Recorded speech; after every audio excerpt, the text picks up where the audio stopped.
What if I told you there's a world where a son infected his father's mind with madness just to steal godhood?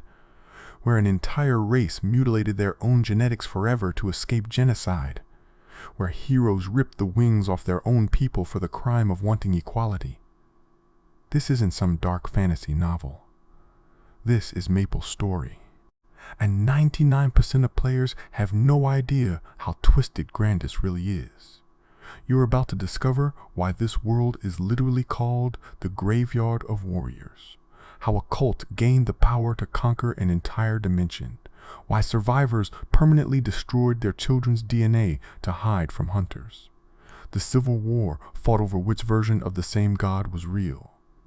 And the prince who broke reality itself just to become immortal. But first, you need to understand something about time itself in Grandis. 1 year there equals 10 years everywhere else.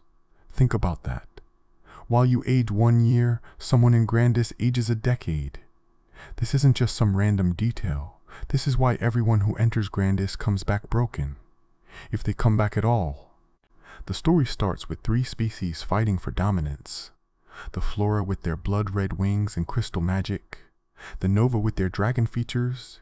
The Anima with their animal traits. Sounds like typical fantasy races, right? Wrong. Because one of these races had a cult so dangerous that defeating them required divine intervention. And when I tell you what they did to survive, you won't believe it's in a game rated for teens. The Black Nova. Remember that name. They worshipped Satyrus the Devil Dragon, one of the ancient gods who literally fell to evil chasing power. Through him, they gained something called malice. Not magic, not strength. Malice, a force so corrupt that it let them conquer all of Grandis. Every kingdom, every army, every hero, they all fell to the Black Nova. But wait, it gets worse. The other dragon gods were so desperate they created a weapon called the Outrigger. This relic contained the combined will of every Nova god. It could only be used to protect the Nova. Sounds heroic, right? Except here's the thing. When the ancient gods fell and Satyrus disappeared, the Black Nova were hunted like animals. No god to protect them, no mercy from their victims, just systematic extermination. This is where it gets insane. The survivors made a choice that haunts their bloodline forever. They didn't just cut off their horns, wings, and tails to hide. That would be too simple. They did something to their own genetics that permanently prevented these features from ever manifesting in their descendants. Forever. Every child born after would never know they were Nova. Their own parents mutilated their genetic future to escape genocide. But that's nothing compared to what happened with the Celestials. These demigods followed Mitra, who called himself the God of Gods. Not a god. The God of Gods. He waged war against Tynos, the ancient god of disaster. After winning, Mitra didn't just defeat Tynos. He cut him into 3 pieces. 3 separate pieces of a god, each sealed beneath high mountain. Then the Celestials built their city directly on top of those seals. They literally lived above a dismembered god. Remember this detail. It becomes crucial. Because when Mitra died fighting his adversary, the Celestials lost their powers. Trapped on Grandis. No way home. Just mortals guarding a holy sword called Azor. But here's where the community lost their minds when this leaked. The seals holding Tynos weren't permanent. They were deteriorating. The Celestials were living above a ticking time bomb of divine rage. Meanwhile, at the scar of the earth, where the final battle against the gods carved the planet itself, something even more disturbing was happening. A priest named Mazra overpowered every other religious leader through pure strength, not faith, not wisdom, violence. He founded Cernium as a temple to Mitra and crowned himself the first king. Then he started a tradition so insane that players refused to believe it's canon. Every member of the royal family had to carve the pattern of the sun god into their own foreheads. Not tattoo, not paint, carve. This wasn't devotion. This was deliberate scarification passed down through generations. Children watching their parents mutilate their own faces, knowing they were next. But wait, the religious warfare gets even more unhinged. The followers of Mitra split into factions that fought over how to worship the same god. The Flame Priests believed Mitra was actually Spisa and honored him with explosions. Literal gunpowder explosions to mimic the fire powers they lost. The Dawn Priests claimed Mitra was actually Narota and trained themselves never to blink. Never. They believed blinking showed weakness to their god. You think that's disturbing? The Dawn Priests prayed to each other because they thought God lived inside everyone. When alone, they used mirrors to pray to their own reflections. An entire sect staring at themselves, training not to blink, believing they were God. This started a civil war that nearly destroyed Cernium from within. Now here's the revelation that changes everything. While Cernium tore itself apart over which version of the same god was real, the actual threat was growing in central Grandis. The Flora. Red-winged magic users with crystals embedded in their hands. They had a caste system so brutal that commoners weren't even considered people. God, king on top. Gods below him. Priests below them. Everyone else was nothing. The last God King started as a kind ruler, protected by the Knights of the Einherjar. Then something changed him. The official story says he went mad. But you need to understand what really happened. His own son, Prince Jaren Darmour, infected him with an illness that destroyed his mind.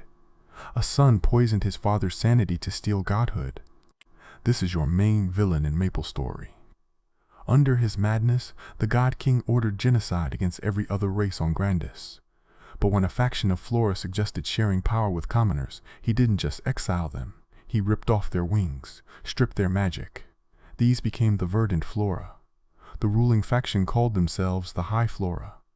One species split in two because some thought commoners deserved rights. But here's what breaks players when they learn it. Adelaide, one of the most loyal knights, refused to commit genocide. She said no to murdering innocent people. Her reward? Prison. Not execution, not exile. Imprisoned for having a conscience. This is Adele's origin story. Your playable character was jailed for refusing to be a war criminal. The exiled verdant Flora had their solution be even more extreme. Their god discovered how to merge technology with their residual magic. He created mechanical wings. Blue instead of red. But that's not the insane part. He created something called the Elder Crystal and imprinted his entire consciousness inside it. His mind. His power. His soul. All trapped in a crystal. Then he did something that shouldn't be possible. He created a pocket dimension inside another world. Not in Grandis. In Maple World. A completely different dimension. The sanctuary of the ancient god exists in Maple World but was created by someone from Grandis. This breaks every law of dimensional physics in the game's universe. Here's the pattern you're missing. Every solution in Grandis involves permanent mutation or imprisonment. The Black Nova destroyed their genetics. The Celestials trapped themselves guarding a sword. Cernium carved their faces. The Flora ripped each other's wings off. The verdant god imprisoned his consciousness in a crystal. This isn't a world. It's a dimensional asylum where sanity goes to die. But you want to know the most disturbing truth? Remember how 1 year in Grandis equals 10 years elsewhere? This means every character you play from Grandis is aging 10 times faster than they should. Your Adele, your Ark, your Ilium, they're all dying at 10 times the normal rate. Every second you play them, they're losing a decade of their lives. This connects to something even worse. Grandis is called the Graveyard of Warriors because of countless wars over eons. But if time moves that fast, those eons are actually millions of years compressed. The amount of death in Grandis is mathematically impossible to comprehend. Billions dying in fast forward while other worlds watch in slow motion. The civil wars in Cernium lasted centuries in Grandis time. That's millennia in normal time. Generations upon generations fighting over whether their god preferred explosions or not. Blinking. Children born into war, dying in war, never knowing peace. All because their ancestors couldn't agree if God was the sun at noon or sunset. And Darmour? The prince who poisoned his father? He succeeded. He broke the balance of life on Grandis and became the transcendent of life. The game's main villain achieved godhood by driving his father insane. Every quest you do, every boss you fight, it all leads back to a son who committed patricide through madness. This is why veteran players can't handle Grandis lore. It's not adventure. It's generational trauma compressed into fast forward. Every race mutilated themselves or each other to survive. Every solution created a worse problem. Every hero became a victim. Every victim became a monster. The High Flora still rule through fear. The verdant Flora are still exiled. The Black Nova descendants still hide without knowing why. The Celestials still guard their sword above a dismembered god. Cernium still tears itself apart over the same religious war. Nothing was solved. Everything got worse. This is the world you're trying to save. But here's the final revelation that recontextualizes everything. You know how the Flora had their caste system with powerless commoners at the bottom? You know how suggesting equality got you exiled and mutilated? That system still exists. Your character is fighting to preserve a world where inequality is literally carved into people's faces and wings are ripped off for suggesting change. Every time you complete a quest in Grandis, you're not saving the world. You're preserving a system of oppression that spans dimensions. The adversary you play as is maintaining the status quo that created Darmour in the first place. You're not the hero. You're the enforcer of a broken system that drives princes to poison their fathers and races to mutilate their own children. This is MapleStory. A game where the good guys torture children to create weapons. Where heroes are programmed to die after winning. Where the main villain was right all along about the world needing to be destroyed. And 99% of players have no idea they're playing the bad guy. Next time, I'll reveal how the Black Mage discovered all of this centuries ago, and why his solution was so extreme that even Darmour feared him. The truth about why darkness and light had to merge, and the experiment so evil that its creators imprisoned themselves rather than face what they'd done.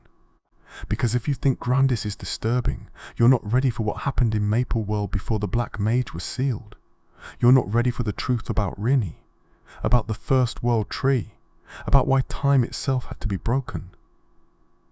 The real question isn't whether you can handle the truth, it's whether knowing the truth ruins the game forever. Because once you understand what really happened in the War of the Transcendence, you can never see MapleStory the same way again.